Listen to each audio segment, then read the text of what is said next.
大家好，又係我 B 仔。今日我哋介紹呢就係咁嚟到最後一條片，介紹呢一架嘅E58MMC 舊頭嘅精簡版啦。咁啊最後一條路線，咁個盒都係照舊膠盒啦。咁呢度就裝到連嚿膠都爆壞啊！咁個盒，咁我就用膠紙黐翻去。爆爛晒嗰個盒，佢唔知點解呢一架，都冇睇清楚，佢個膠包太厚睇唔到。咁都係9包嘅雷射標誌喺度。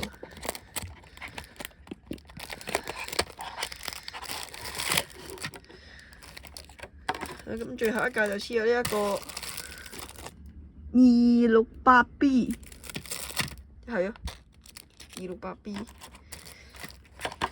唔黐你呢個。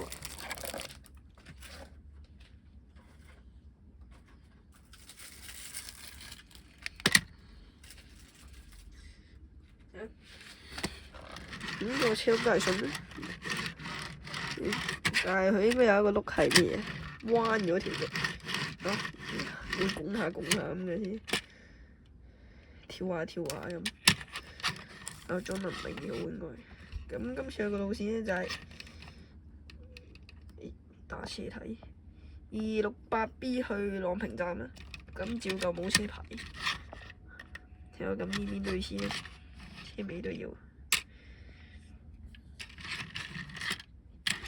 咁呢4架車就係、今次個精簡版咧就係比想象中好啊！咁又即係架車唔會花哩花碌咁樣，咁你都可以 check 佢 QC 嘅，就咁一個咁透明膠盒，睇唔錯嘅呢個精簡版係今次出得幾好，除咗個盒裝到爆晒之外，咁就希望佢可以再出多啲呢一類型啦，咁都係平啲。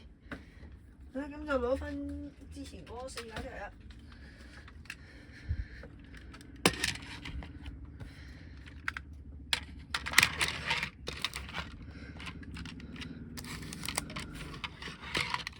唔知個次序有冇錯啊？應該冇錯。呢4架精簡版，今次就係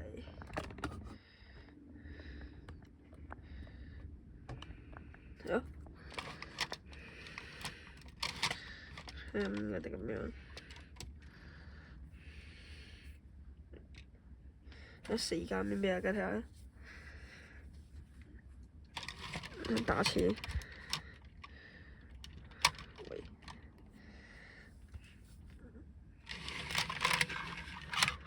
都幾壯觀嘅呢4架咁樣，4架一樣嘅咩？呢啲E58MMC 舊頭12米。